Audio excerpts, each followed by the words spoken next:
know the nuance of what they're doing. What cultivation is that? What is the crop? Tons of water per crop.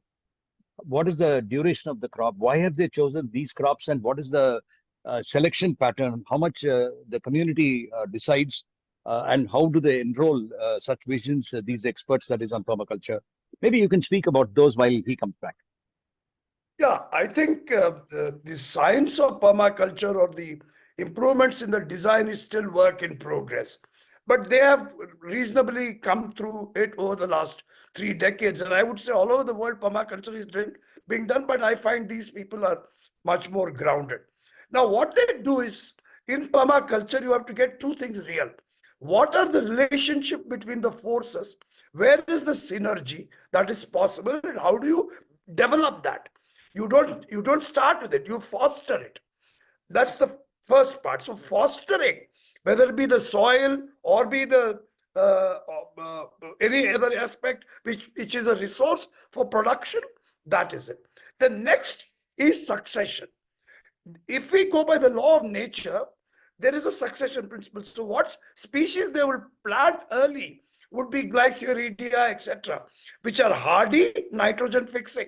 But they will, along with it, also add some legumes. So that's the first generation.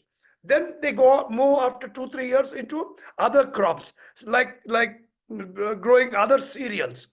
So they go on graduating from one to another.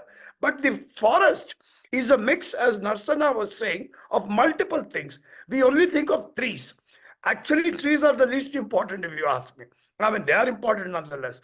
But it is the entire ecosystem there. What is it? It is grasses, right? It is shrubs.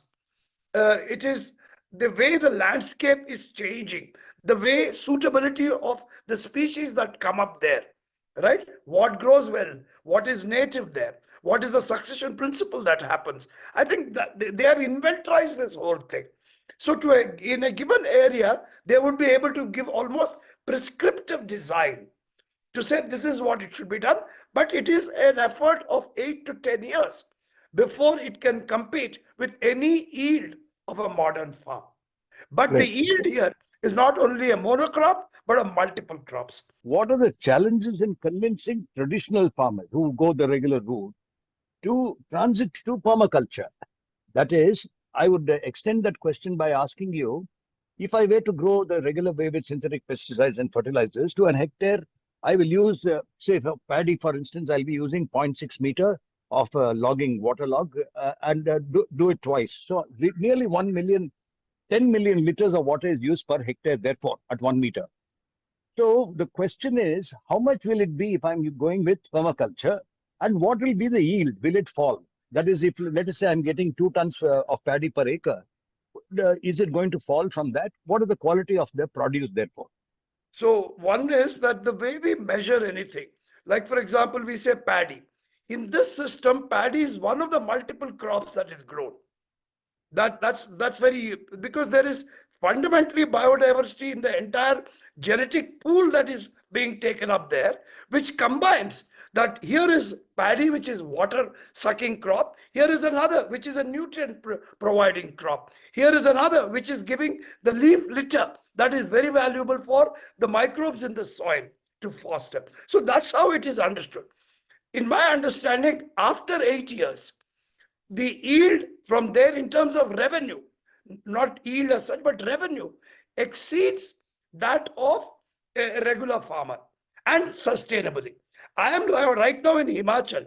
I was talking to the scientists here, and they are increasingly recognizing how mulching makes a big difference, right? So it is our understanding or description of water in a certain way, but how does it work in the ecosystem of the soil, microbes, mycorrhizae, fungi, and the leaf? I think that's very interesting. For example, I am finding here little in the swar I have kept here, they are finding that this year there was drought. Wherever swar systems were put, they found that there was a very decent amount of moisture that was available with much less water, right? So did it make a difference to the yield? No, it did not make a difference to the yield, but it did make an increase by tenfold of the microorganisms in the soil. Actually, it would have got reduced But what actually has been done is it has been fostered. So I think with conventional things, comparisons should be made, even just in terms of production and income. But we have to understand that there is a time span that is required for this to come up to optimum level. But already data is now showing that within 3 years, it could be possible. But let me tell you, it depends on the extent of havoc we have done to the soils, especially where paddy and heavy use of nitrogen fertilizers have been done.